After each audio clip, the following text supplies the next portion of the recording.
Durante décadas, Wall Street fue un club exclusivo, un lugar donde las grandes corporaciones parecían inmunes al cambio. Los directores ejecutivos permanecían durante años en el poder. Los consejos de administración funcionaban como fortalezas y los accionistas minoristas apenas tenían voz. Parecía un sistema imposible de alterar hasta que apareció un hombre que descubrió algo inquietante. Las empresas más grandes también podían ser vulnerables. No necesitaba construir un imperio, bastaba con comprar una parte de él. Ese hombre era Carl Icahn, un inversor, activista y asaltante corporativo que monetizaba la corrección de ineficiencias en grandes empresas. Pero para entender cómo Icahn fue capaz de poner en jaque a gigantes corporativos, primero tenemos que mirar su origen. Él no venía de una familia de banqueros, ni heredó una fortuna. Era hijo de profesores, criado en Queens. Sin embargo, su paso por Princeton, estudiando filosofía, le dio una ventaja injusta: la capacidad de descomponer sistemas complejos en premisas lógicas.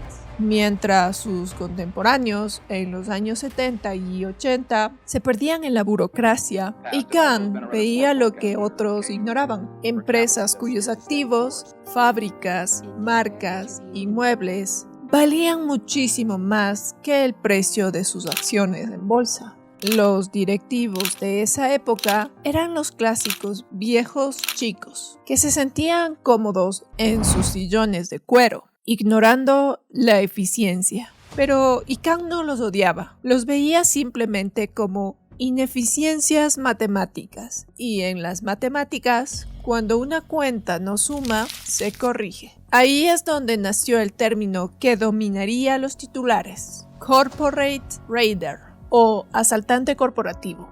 Su estrategia era quirúrgica. Adquiría una posición importante en una empresa mal gestionada, exigía cambios drásticos, como vender divisiones muertas, despedir gestores incompetentes o reestructurar la deuda. Imagina esto: eres el dueño de un negocio gigante, tienes oficinas, fábricas, cientos de empleados y un sueldo millonario.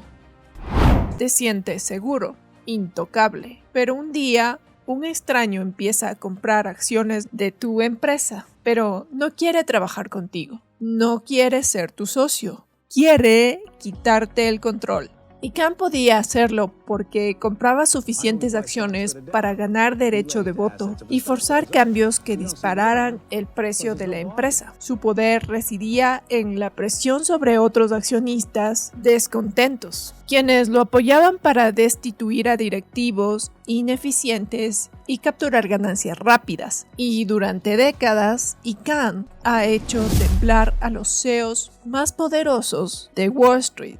Para sus defensores, era la fuerza necesaria para eliminar la mediocridad. That happens to me. I'm working there and I buy a lot of stocks because I think I'm really smart. Because I made some money in the army playing poker. Para sus críticos, era alguien que devoraba el valor a corto plazo para beneficio propio. Pero más allá de la etiqueta, su nombre se convirtió en el símbolo de una nueva realidad.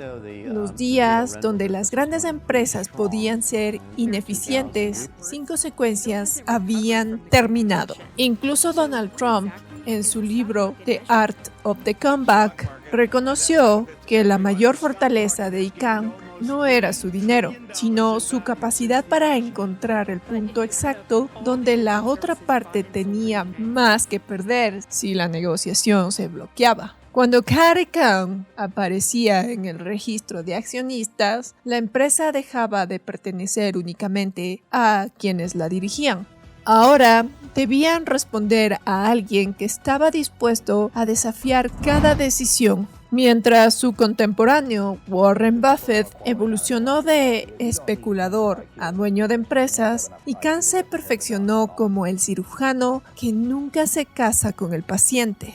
Olvídate del mito del Warren Buffett pasivo. Buffett vendió y reasignó capital para construir un ecosistema permanente llamado Berkshire. Y Kahn especulaba para desmantelar y extraer valor de forma quirúrgica. Pero ambos son depredadores, solo que eligieron estrategias de salida distintas.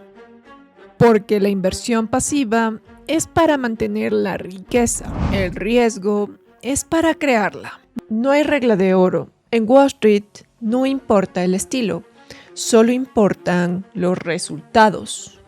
Fue en los 80 cuando el mundo conoció al Raider. El caso Trans World Airlines es el ejemplo perfecto de su metodología. Kahn compró la aerolínea, la dividió, vendió sus rutas y activos y dejó a la empresa con una deuda masiva, pero con él fuera de ella, con cientos de millones en su bolsillo. Aquí está el giro psicológico. Kahn nunca se consideró un destructor. Él se veía a sí mismo como un activista. Argumentaba que el mercado necesitaba un sacudón para eliminar a los gestores mediocres. Para el directivo, Kahn era el fin del mundo. Para el accionista, era el tipo que obligaba a la empresa a ser rentable. ¿Es un héroe que limpiaba la podredumbre corporativa o un antihéroe que devoraba el valor a largo plazo para el beneficio inmediato? Esa es la duda que mantiene a sus enemigos despiertos por la noche. Cuando Trump escribe sobre Kahn en The Art of the Comeback en 1997, lo hace con una mezcla de fascinación profesional y cautela estratégica. Para Trump, que siempre ha construido su marca sobre la base de la notoriedad pública y la grandilocuencia, Kahn era el contrapunto perfecto, el hombre que prefería operar en el silencio quirúrgico de los números. La relación entre Donald Trump y Carl Icahn es fascinante porque son dos caras de la misma moneda. Trump y Icahn no eran solo dos peces gordos nadando en la misma pecera.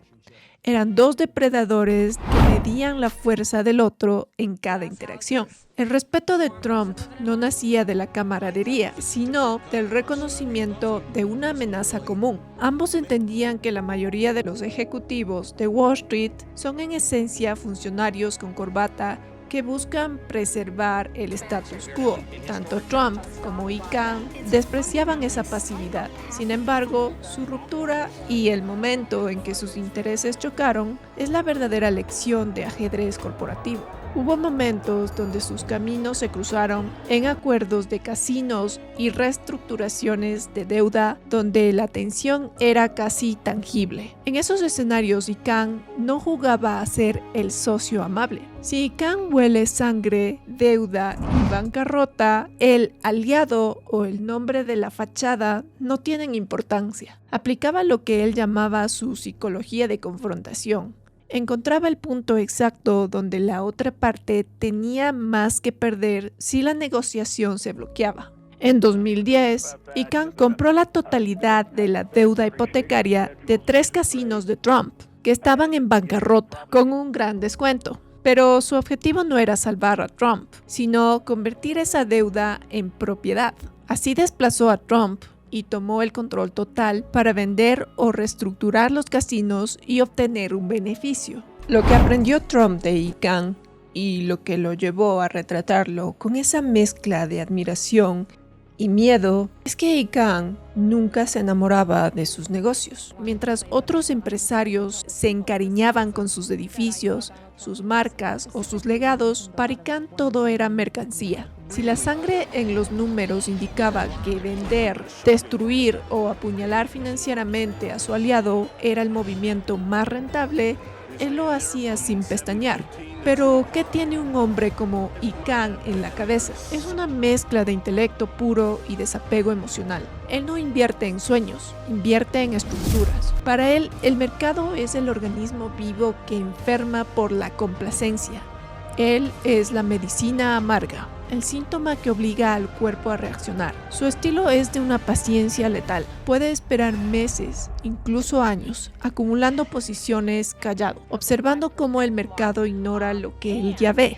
Cuando finalmente ataca, no es por impulso, es el resultado de un cálculo matemático. Por eso es tan peligroso. No juega contra la empresa, juega contra la debilidad de quienes la dirigen. Carl Icahn no es solo un inversor, es el anticuerpo que el sistema corporativo genera para purgar su propia mediocridad. Mientras el mundo de hoy se pierde en discursos sobre cultura, propósito y sostenibilidad, Icahn sigue operando bajo una premisa tan fría como inmutable: los números no mienten.